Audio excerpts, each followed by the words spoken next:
태풍 흰남노가 지나간 자리는 적잖은 피해를 남겼습니다. 추석을 앞두고 완벽한 복구와 피해 수습이라는 과제가 남아있는데요. 광주대 방재안전학과 송창영 교수와 함께 자세한 얘기 나눠보겠습니다. 교수님 나와 계십니까? 네, 안녕하십니까? 예, 연결 감사하고요. 자, 네. 일단 재난재해 이후에 늘 하는 얘기인데 충분히 예측하고 대비할 수 있었는데 피해가 컸던 부분이 있다면 어떤 부분을 얘기할 수 있을까요? 이번에 그 역대급 태풍에 견주어 봤을 때 무난히 지나갔다고 할 수도 있지만, 예, 포항 등에 적잖은 상처를 줬기 때문에 좀 상당히 그게 컸고요. 그 언론과 각 지자체에서 태풍 그 흰남노는 과거 한반도에 가장 큰 피해를 줬던 매미나 사라보다 더 강한 상태로 상륙할 거라고 예측을 했기 때문에 또 예, 언론에서 연일 또 보도도 했지 않습니까? 예. 그래서 각 지자체나 정부에서 잘 준비를 해서 굉장히 좋았고 또 사실 경남 해안으로 상륙 당시에 예상보다 낮은 등급으로 상륙했기 때문에 피해가 좀 적은 것은 사실입니다. 음. 하지만 다소 이겼지만 실점을 하지 않아도 될 점수를 준 축구 시합을 본 것처럼 포항 쪽에 많은 피해를 준 것이 사실이죠. 아, 그렇습니다. 대비가 좀 더 있었으면 좋았겠다 이런 부분도 있을 텐데 하나씩 얘기를 해보도록 하겠습니다. 네. 일단 말씀하신 것처럼 포항 지역에 피해가 컸는데 네. 아파트 지하 주차장에 물이 차면서 주민들이 숨지는 사고도 있었거든요. 예, 네. 그런데 이게 지난 폭우 때도 그 지하 주차장에 물이 차면서 피해를 입은 경우가 있어서 이 지하 주차장 침수가 반복되는 원인은 뭐라고 보시나요? 글쎄 이제 이게 우리나라의 가장 큰 문제가 첫 번째는 기후 변화에 대응하지 못하는 법이라든가 이런 행정 체계가 따라가지 못하고 있다. 이미 지금 하수관 자체는 30년 빈도로 설계가 되어 있지만 실제 성능은 10년 빈도밖에 안 되고 있거든요. 노후화라든가 도시화 때문에. 그런데 실제 강우 강도는 100년 빈도로 오고 있지 않습니까? 그러면 그런 거에 뭔가 이 법이라든가 제도가 사회 시스템이 안전 시스템들이 작동을 하고 따라가 줘야 되는데 못 따라가 주고 있다는 것이 가장 큰 문제고요. 예를 예, 들어서 저는 비행기냐 오토바이냐 이 문제라고 저는 생각하거든요. 예, 비행기의 재난 사고가 클 거라고 생각하고 비행기에 관련된 법 제도나 안전 매뉴얼은 잘 정비되어 있지만 중국집 오토바이 사고가 사실은 규모는 작지만 많이 나거든요. 그러면 그러한 소규모에도 충분하게 대비를 해줘야 되는데 예, 이번에 강남도 그렇고 이번에 포항 침수도 그렇고 우리가 사실은 그 지하 주차장의 침수는 도시의 고지대나 저지대의 문제가 아니거든요. 무조건 어느 것이든지 폭우가 오면 침수가 될 수 있는 거 아니겠습니까? 그런데 그 차수판 설치하는데 큰 비용이 아니기 때문에 음, 재밌는 것은 50층 이상인 우리가 초고층 및 지하 연계 건물에 관한 특별법에 의해서 굉장히 큰 건물들은 그런 침수나 화재나 피난에 대응하기 위해서 사전 재난 심의를 해가지고 완벽하게 갖추는 거에 비하면 소규모 건물은 침수가 안 되는 건 아니지 않습니까? 그럼에도 불구하고 그런 법에 사각지대가 있다는 거 우리가 어, 한번 고민해 볼 필요가 있을 것 같습니다. 예. 그러니까 차수판 설치나 그리고 배수 펌프 같은 이런 시설 규정을 강화해야 된다 이런 말씀이신 거잖아요. 당연하죠. 그러니까 옛날에는 이런 일이 없었잖아요. 그러면 지금 음, 현재는 이러한 그 불확실성에 기인한 대형 재난들이 더 많은 큰 빈도로 더 자주 발생하고 있기 때문에 우리 사회 안전 시스템이 빨리 따라가 줘야 되는 거고 이번에 차수판 같은 경우는 그 비용이 많이 들지 않지 않습니까? 이런 부분에 대해서 우리가 한번 좀 고민해 봐야 될 것 같습니다. 예. 자, 그러면요. 이게 지하 주차장 침수 피해가 잇따르고 있으니까요. 만약에 네. 침수가 예상되는 상황에서 지하 주차장에 이제 차가 있는 경우에 어떻게 해야 될지 아니면 차를 빼려고 이제 지하 주차장으로 갔는데 물이 차기 시작한다. 이런 경우에 어떻게 대처를 하면 좋을까요? 글쎄, 이제 이거는 유리잔이 깨지고 나서 수습을 하는 것보다 깨지기 전에 깨지지 않도록 하는 것이 중요한 거죠. 예. 지하 주차장의 경우 한 번 침수가 되면 굉장히 대피하기가 어렵습니다. 어. 왜냐하면 지하 침수 시에 유속이 굉장히 이제 빨라지지 않습니까? 예. 그리고 지하 주차장이 왜냐하면 물은 항상 높은 곳에서 낮은 곳으로 흐르니까 그리고 만약에 여러 차가 이제 빠져나오려고 하다 보면 아무래도 그 안에서 정체가 일어날 거고, 또 제일 큰 문제는 자동차 타이어의 3분의 2 이상이 잠기기 시작하면 여러 가지 오작동으로 인해서 시동이 꺼질 수도 있거든요. 그러면 굉장히 엄중한 상황이 되기 때문에 예. 입주민 여러분들께서는 물론 이제 이런 것들이 이제 반복된 재난을 이번에 우리가 학습을 했기 때문에 그렇지만 우리가 일반적으로 대학에서 강의할 때 30cm 이상의 지하 주차장이라든가 지하실에 침수가 되면 빨리 최대한 빨리 벗어나라 이렇게 강의를 하고 있습니다만은 실제로 이런 자동차를 놔두고 나오기는 사실은 굉장히 여러 가지 고민이 될 수도 있습니다. 그러나 생명보다 더 소중한 것은 없기 때문에 이렇게 관계자도 빨리 들어가지 못하도록 하셔야 되겠고 입주민 여러분들께서도 빨리 판단을 해주셔야 될 것 같습니다. 예. 자, 이번에 2명의 주민이 생환했는데 이분들 같은 경우에 천장에 설치된 배관을 잡고 버텼다고 하더라고요. 이 얘기는 어떻게 들으셨어요?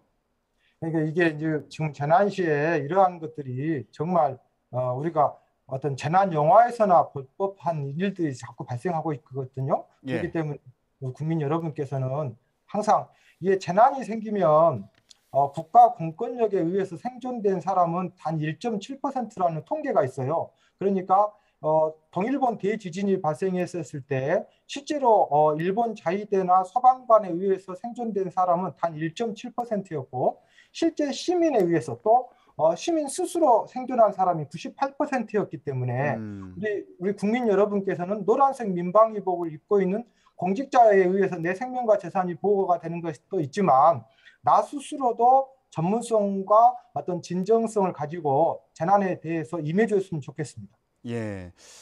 자, 그 전에 이제 다시는 이런 일이 없도록 또 아까 말씀하신 것처럼 그 예방책 마련이 중요해 보이고요. 네. 여기에 또 어제 그 논란이 됐던 장면이 있습니다. 한 그 풀빌라 건물이요. 주저앉은 장면이 충격을 주기도 했는데 교수님, 이런 일은 어떻게 일어나는 겁니까? 이게 이제 사실은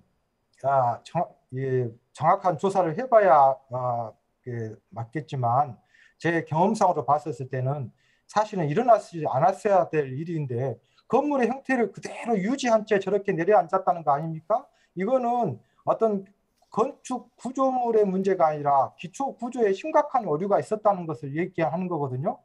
폭우로 인해서 집안이 연약해질 확률이 높은 하천 바로 옆에 저런 건물을 지을 때에는 이렇게 심하게 튼튼하게 지어도 되나 싶을 정도로 해도 불안한 상태인데 저는 관련된 이 기관들이 적법한 구조 설계를 했는지 혹은 적법하게 시공을 했는지 우리가 확인해 볼 필요가 있을 것 같고요.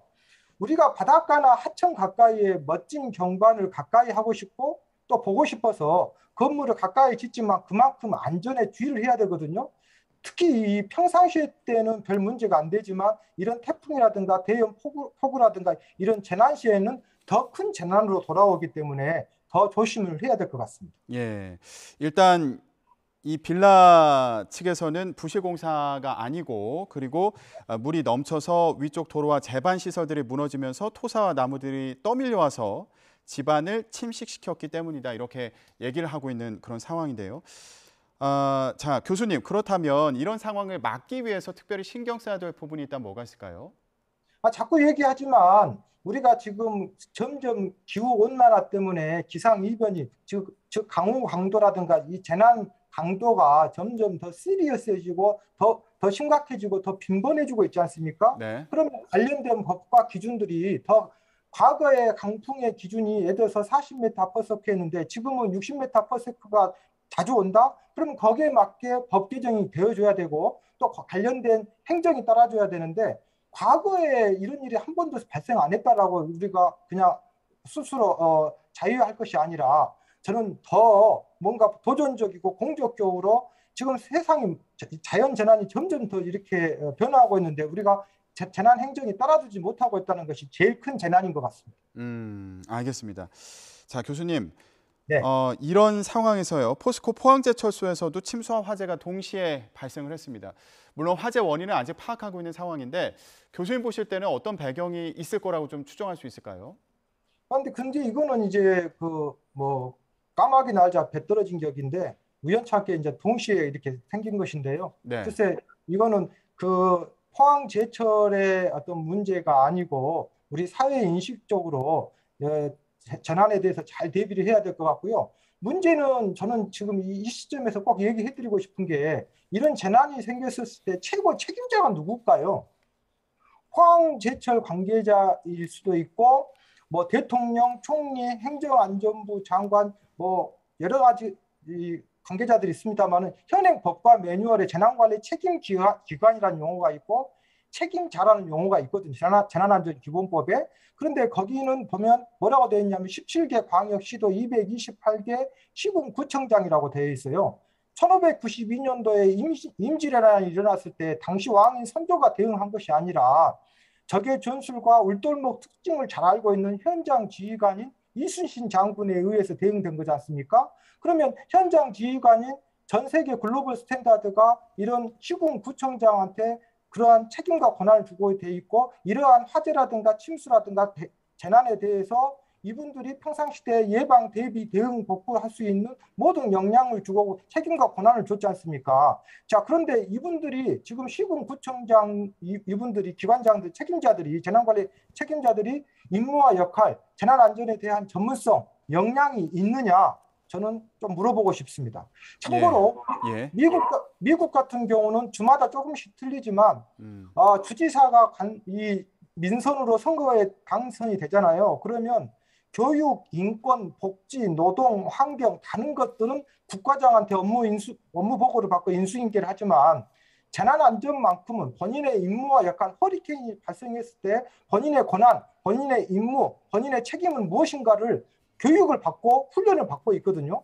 그런데 우리는 그런 것들을 과거에 한 10여 년 전에 소방방재청 시절에 이러한 교육을 시군구청장을 상대로 교육을 한다라고 해서 제가 그 교재도 만들려고 준비까지 했었는데 행정안전부에 소방방재청에서 좀 준비해달라고 해서 근데 그것이 무산이 돼버렸거든요.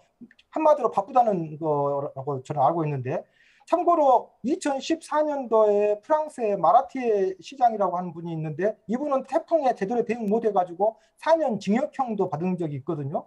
저는 우리가 이 기초지자체장들이 이런 자연재난이나 사회재난에 대해서 저는 안전한 도시 만들기 위해서 선거 공약이 아니라 구체적으로 저는 100년 빈도의 강우 강도에 견딜 수 있는 도시 만들겠어요. 단 한 명의 자연재난의 사상자가 발생하지 않는 안전한 도시 만들겠어요. 이런 구체적인 공약을 하고 구체적인 어떤 대책을 수립해 줬으면 좋겠습니다. 예, 알겠습니다. 지금 교수님께서 설명해 주시는 사이에 저희가 지금 포항에서 아파트 지하 주차장 그 침수 사고 현장 현재 지금 진행 상황을 좀 보여드렸고요. 그리고 이런 재난재해를 막기 위해서 지금 지자체에서 더 책임감을 갖고 더 유연하게 더 적극적으로 대처할 수 있어야 된다 이런 취지의 말씀을 하신 거고요. 교수님 마지막으로요. 이번 그 태풍 피해 상황을 좀 보면 포항에 피해가 좀 집중된 것으로 보이거든요. 예. 네. 이 부분이 좀 안타깝기도 한데 교수님은 어떻게 보셨어요? 특정 지역에 지금 피해가 좀 집중된 것으로 보이는 그런 상황이고요. 어떤 숙제가 남았다고 보십니까? 이제 저는 이게 지형학적으로 과거에 2002년 태풍 루사 때도 마찬가지로 엄청난 강우 강도가 있었는데 특히 강원도 강릉에서 하루에 일 강우량이 당시에 저희들이 현재도 그렇습니다만은 1년 동안 우리나라의 전체 평균 강우량이 850에서 한 1300mm 정도 되거든요. 그런데 강원도 강릉에서 2002년도에 하루에 870.5mm가 왔으니까 그런 사례처럼 바닷가는 아무래도 해수면 온도가 높기 때문에 수증기의 공급이 좋고 그러다 보니까 또 포항의 지형학적인 특성 이런 것들 때문에 된 것 같은데요. 저는 가능하면 우리 지자체가 이번 기회에 좀 말씀드리고 싶은 게 재난이 생기고 난 다음에 한 시간 후, 하루 후는 의미가 없거든요. 재난이 생겼을 때 바로 그 한 시간 하루가 초기 대응의 역량이 굉장히 중요한 것 같고요. 또 민관 군병의 그 유관기관의 유기적인 협조 체계가 중요한 것 같고 특히나 오늘 방금 전에 영상을 봤는데 이제 군에 이번에 많이 도움을 주신 것 같은데 저는 이 군의 재난 시에 우리나라의 군의 개입이 더 도전적으로 돼야 된다고 생각합니다.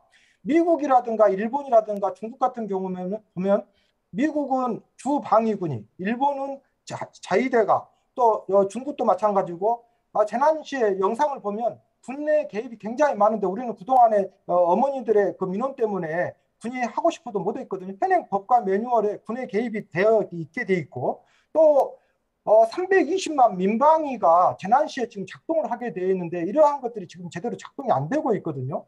이런 것들에 대해서 지금 방송 관계상, 시간 관계상 제가 다 말씀을 못 드리겠지만 네. 재난 시에 조금만 우리가 고민하면은 이겨낼 수 있는 것은 재난이라고 하는 것은 이게 관연도 문제거든요. 작년에 생겼던 게 또 생기고 또 생기고 또 외국에 생겼던 게 우리나라도 생기기 때문에 조금만 학습하고 조금만 우리가 고민하면 얼마든지 해답은 있다고 저는 생각합니다. 예, 알겠습니다. 이번 같은 이런 재난재해가 반복되지 않도록 지금 말씀하신 것처럼 여러 가지 보완 사안들이 잘 진행되기를 기대하겠습니다. 지금까지 광주대 방재안전학과 송창영 교수였습니다. 네, 오늘 말씀 고맙습니다. 감사합니다.